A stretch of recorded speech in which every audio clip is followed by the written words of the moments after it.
Now you'll find this story very interesting.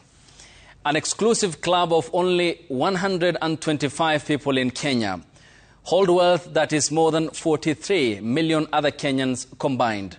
This is according to the first ever Status of Inequality in Kenya report published by Oxfam that shows that poverty levels in the country is rising. The report shows that 7 million people have descended into extreme poverty over the last decade alone. Equality proponents are now calling on the government and the political establishment to rethink the structure of the economy and prioritize measures that promote wealth distribution that protects low-income earners across the country. Brenda Wanga has that report.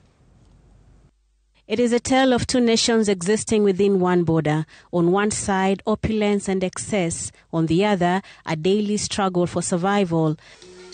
A new report by Oxfam Kenya has quantified this disparity, and the numbers are staggering. The findings reveal that the wealth accumulated by just 125 super-rich individuals is equal to that owned by over 42.6 million Kenyans. It is a gap that is not shrinking, but widening at an alarming rate. Currently, Kenya, which according to President William Ruto aspires to transform into a first world status, is ranked 16th globally of countries whose citizens live in extreme poverty. A nation of over 50 million people, but a bus full of people owns more wealth than most of them. Here's the thing, Kenya is getting wealthier, but its people are getting poorer. And that is not a natural disaster, it's a product of choices. Problem with our economy is an economy of the few.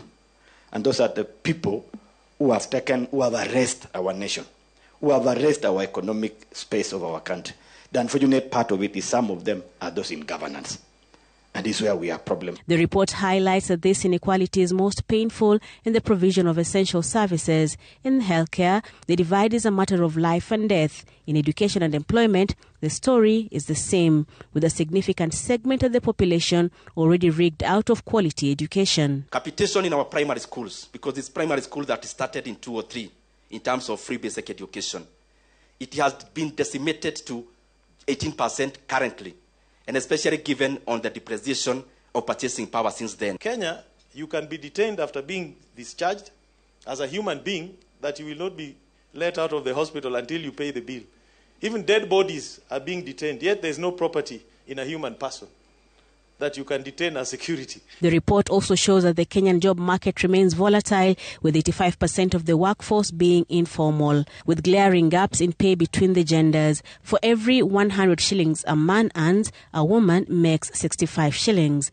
The report further shows that the likelihood of securing well-paying jobs is highly dependent on family background and solid connections. Women face barriers to entry into paid labor force due to the unpaid care workload and social norms. With this report, this is a very powerful weapon. All I usually tell people is just hand me the bat. I will swing that bat. Because the statistics that we are seeing here are grim statistics. Of this economy, but stakeholders highlighted the costly effect of public debt that continues to take away 68% of tax revenues, which is higher than resources allocated to health and education combined. Oxfam is now asking the government and policymakers to initiate measures including tax reforms to lessen this gap, including a progressive tax regime that taxes the wealthy more to redistribute the resources. At the moment, just over 3 million Kenyans in the formal sector bear the heaviest burden of taxes from their incomes. Brenda Wanga, Citizen TV.